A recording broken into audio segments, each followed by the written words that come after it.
въпроса, които мисля да ти задам. Защо според тебе толкова българи напускат България? Много българи напускат България по различни причини. Една от българските причини, че повечето българи търсят сигурност. Германия е много страните, която дава сигурност. Като цел на пребиваване на самите хора. Сигурност за децата, сигурност за семейството, развитие, което в България до момента и от близките 15-20 години България не може да го осигури. Това е една голяма част, от които го допускат. Има друга група от хора. Орта чеки от пис, 7 милиона лева. Шуби? Ленчо. Ленчо? Приятно ми е. 7 милиона лева. Сен само дече, камера да контролят. Другата част от групата, които са напуснали България, причина за тях е социално подпомагане, което може да предложи дадена държава. В лицето на Германия социалното подпомагане е огромно. Но то все пак е част от политиката, която е на Германия. Не е нещо различно. Не е нещо специално. То е за абсолютно всички, които са дошли, не само за българи, румънци и други нации, а абсолютно за всички, за пакистанци, толеранци, за всяка. Така. Другия въпрос е, има ли силна българска общност тук в Берлин и въобще в Германия? Не бих казал. Има силна общност. По-скоро има странчество като цяло в българския народ, като те чуят, че си българин, че си в България дошъл, не се присъединяват на теб, напротив, опитват се да те игнорират. По статистика на мен ми излезе, не знам колко е вярно, но на мен ми излезе, че българите в Берлин сме 30 хиляди, което не е малко. Не е малко. И 450 хиляди са в Германия, което прави половин милион българи хора. Това е някакво... радваме от една страна, обаче от друга страна... Да го кажем реално, това са легалните, които са.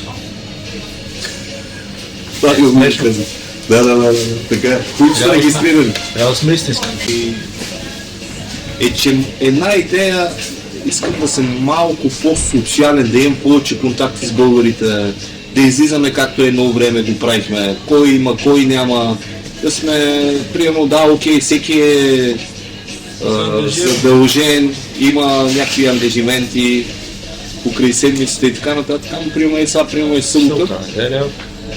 Но въпреки всичко ние пак сме глъбени. Самата система изисква време.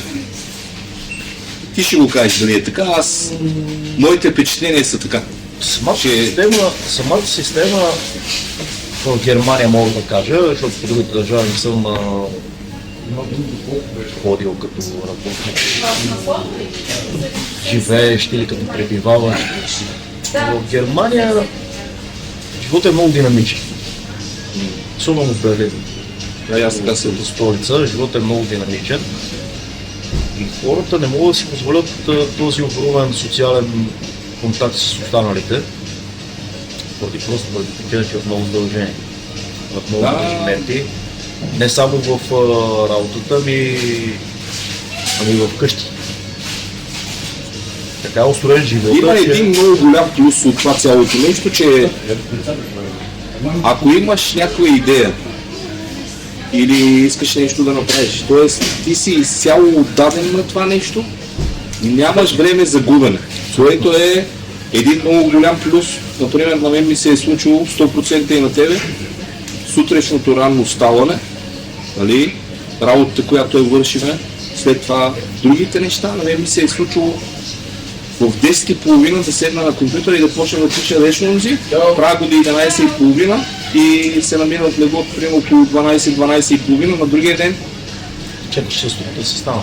Точно така. И пак продължавам. Трябва да си зареден. Това нещо някак си е една голяма сила според мен. Която не е дадена на всеки. Цял ден съм бил на работа, ние сме строители хора. Дали аз съм строител, не чуй ти.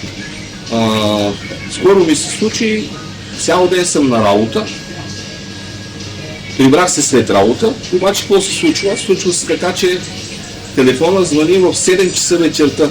Ние сме преди да вече ще седна да вечерям, ти вече психически се отпуснал, че си вкъщи, че деня е приключил и че ще гледам приема Ергена или нещо от телефона звъни и вика, звъни ми човек, който се занимава с музика и казва, човек, моля ти се, трябва да го направим днеска, сега имам възможността, какво ще кажеш? Аз викам, да, ама сега как, нали?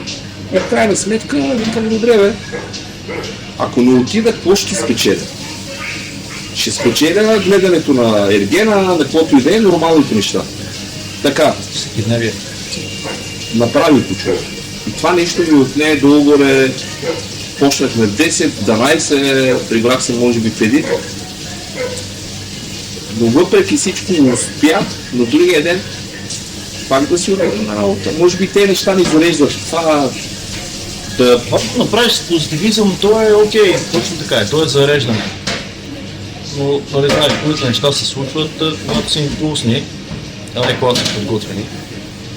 Когато са подготвени е много нереално. При нас нещата се случват малко по... Виж едно.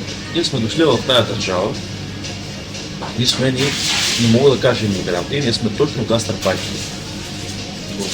Винаги съм се чудил Точно гастарбайтери сме. какво значи тази дума. Това сме дошли в Гастарбайтер. самата държава да дадем здраве, Да работим. да дадем време, Да. да дадем време от нашето време, от времето на семействата, от времето на роднините, които бихме трябвали да отделим, с каква цел? За по-добро бъдеще на нашите деца, за по-добро развитие. Това време никой не може да го замени. Абсолютно никой не може да го замени това време. Това време, което очаква дъщерята или моите синове от мен, което ние ги лишаваме за това време. Никой не може да го замени. Така че някой път е така, когато се прибереш вкъщи и легнеш до детето ти, 15-20 минути са достатъчни да се отпуснеш абсолютно психически, физически, както и не. Може да го дадеш това време на твоите деца. Така и наистина, това с децата, Това е най-големият проблем на родителя. Присъствието на родителя в семейството. се смелек. И трябва да ти кажа, че да, отидох с нея на площадка, играх с нея даже. Си викам, не, колко е хубаво, това го правих преди. Сега много по-рядко, защото го нямам това време, може би имам време, ама не знам, има много задължения, има Имаш нещо. повече ангажименти, имаш хора, които разчитат на теб. Тези хора, които разчитат на теб, те също имат семейства, техните от един или друг начин, техните семейства също разчитат на теб. Ти имаш 5 човека работници, това означава, че посредно по 4 човека още от семейството на тия 5, ти отговаряш за 20 човека. Отговаряш само за тия 5 човека. Реално отговаряш за 20 човека. Трябва да им осигуриш работа, трябва да им осигуриш прехрана, трябва да им осигуриш финансови възнаграждения, трябва да им осигуриш абсолютно всичко. Така, И оттам времето, което ти трябва да отделиш за твоето семейство, се намалява. Защо? Защото ти психически, мислиш за тия хора. един въпрос имам, който е много хубав. Много и засяга много хора. Смяташ ли, че България губи много от малите си хора? Това е загубил от младите си хора, още от самия преход. Нали? Който е започнал. Тя не го губи още от сега в момента или от преди 5 години или от преди 10 години. Защото большинството кадри, които са в България, все още има кадри в България, може да са малко, но все още има кадри. Напускат страната, повлияни от ниското заплащане, което се предлага от